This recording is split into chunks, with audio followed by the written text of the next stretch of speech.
Good day. So today we're going to read from Matthew 17. But before we do that, something that has definitely spoke to me is I was watching a video and this lady was all passionate and she was talking about doing in the dark what you do in the light. So how much how much can we save our souls, or how much can we save ourselves grief and aggravation and shame? More than anything, shame. How much shame can we save ourselves if we would just do the things in the dark that we do in the light? Meaning, if you're afraid of getting caught, then don't do it.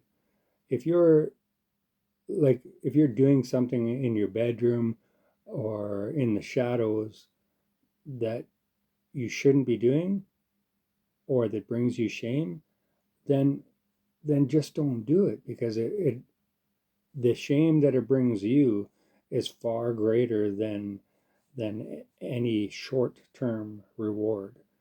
And to me, that just spoke a lot to me, because I mean, we tend to justify our sin in the moment because of the short-term satisfaction that it brings, not not factoring in the long-term shame that it brings. So, doubt that has anything to do with today's chapter, but maybe it will. Who knows? Okay, Matthew 17, the Transfiguration. Six days later, Jesus took Peter and the two brothers, James and John, and led them up a high mountain. As the men watched, Jesus' appearance changed, so that his face shone like the sun, and his clothing became dazzling white. Suddenly, Moses and Elijah appeared and began talking with Jesus. Peter blurted out, "Lord, this is wonderful. If you want me to, I'll make 3 shrines, one for you, one for Moses, and one for Elijah." But even as he said it, a bright cloud came over them, and a voice from the cloud said, "This is my beloved Son, and I am fully pleased with him. Listen to him." The disciples were terrified and fell down on the ground. Jesus came over and touched them. "Get up," he said. "Don't be afraid." And when they looked, they saw only Jesus with them. As they descended the mountain, Jesus commanded them, "Don't tell anyone what you have seen until I, the Son of Man, have been raised from the dead." His disciples asked, "Why do the teachers of religious law insist that Elijah must return before the Messiah comes?" Jesus replied, "Elijah is indeed coming first to set everything in order. But I tell you, he has already come.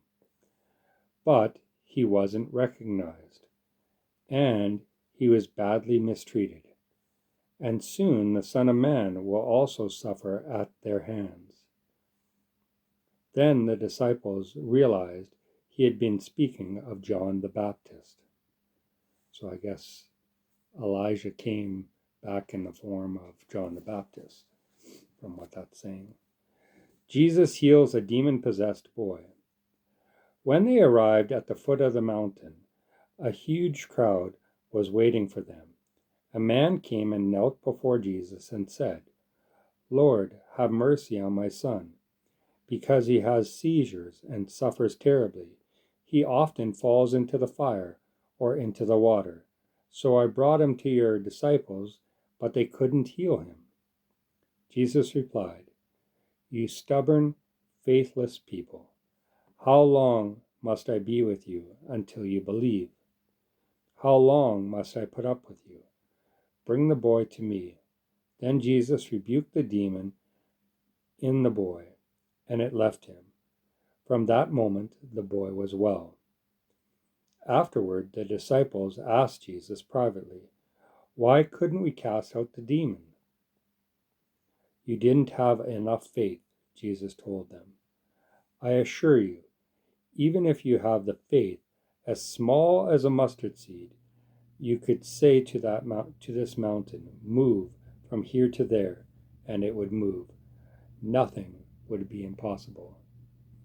So that literally tells you how weak or how small all of our faiths are. Like, if you think about a person that can heal certain people in that way, which isn't me, but I mean, obviously some people have this ability, but still, they don't have the faith of even a mustard seed, because who has told a mountain to move this way or that way, and has it moved, right? Who has been able to heal every single person that has ever come to them and be able to heal them? You would think that if that was true, that we would hear about this on a daily basis, right? But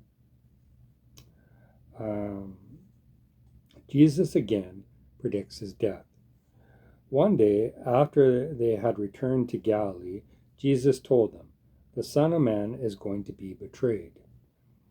He will be killed, but 3 days later he will be raised from the dead." And the disciples' hearts were filled with grief. Payment of the temple tax. On their arrival in Capernaum, the tax collectors for the temple tax came to Peter and asked him, "Doesn't your teacher pay the temple tax?" "Of course he does," Peter replied. Then he went into the house to talk to Jesus about it. But before he had a chance to speak, Jesus asked him, "What do you think, Peter? Do kings tax their own people, or the foreigners they have conquered?" "They tax the foreigners," Peter replied. "Well then," Jesus said, "the citizens are free. However, we don't want to offend them, so go down to the lake and throw in a line. Open the mouth of the first fish you catch, and you will find a coin. Take the coin and pay the tax for both of us." So I guess Jesus doesn't agree with the temple tax.